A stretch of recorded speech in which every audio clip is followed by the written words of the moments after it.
Israel-Iran യുദ്ധം 5ാം ദിനം. ഇറാനിലെ പ്രധാന നഗരങ്ങൾ കേന്ദ്രീകരിച്ച് ഇസ്രയേൽ വ്യോമാക്രമണം തുടരുന്നു. ടെഹ്റാന് പുറമെ ക്യോമിലും വൻ നാശനഷ്ടമുണ്ടായി. തന്ത്രപ്രധാന ഓഫീസുകളും സൈനിക പരിശീലന കേന്ദ്രവും ഉൾപ്പെടുന്ന പ്രസിഡൻഷ്യൽ കെട്ടിടം ഇസ്രയേൽ ആക്രമിച്ചു. ഇറാന്റെ ആക്രമണത്തിൽ ഇസ്രയേലിലെ റമത് ഗനിൽ നാശനഷ്ടമുണ്ടായി. അതിനിടെ ഗൾഫ് മേഖല ശാന്തമാകുന്നതിനിടെ ദുബായിൽ വീണ്ടും ഇറാന്റെ ഡ്രോൺ ആക്രമണം നടന്നു. US നയതന്ത്ര കാര്യാലയത്തിന് നേരെയായിരുന്നു ആക്രമണം. ഗൾഫ് മേഖലയിൽ ആളപായമില്ലെന്ന് UAE പ്രതിരോധ മന്ത്രാലയം അറിയിക്കുന്നു. ഫുജറയിലെ റിഫൈനറിയിൽ തീപിടുത്തത്തിൽ പരിഭ്രാന്തി വേണ്ടെന്ന് ഗൾഫ് ഭരണാധികാരികൾ വ്യക്തമാക്കി. 3 ദിവസത്തെ സംഘർഷഭീതിക്ക് ശേഷം ഗൾഫ് മേഖല ശാന്തമാകുന്നതിനിടെയാണ് വീണ്ടും ആക്രമണം. വ്യോമാക്രമണത്തിനിടെ കുവൈത്തിൽ ഒരു മരണം സ്ഥിരീകരിച്ചു. ഡ്രോൺ അവശിഷ്ടം വീണ് 11 വയസ്സുള്ള പെൺകുട്ടിയാണ് മരിച്ചത്.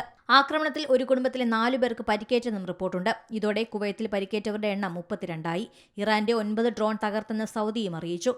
ഇറാൻ ആദ്യം ആക്രമിക്കാൻ പദ്ധതിയിട്ടിരുന്നുവെന്ന നിലപാട് ആവർത്തിക്കുകയാണ് US president Donald Trump. International desk Zee Malayalam news.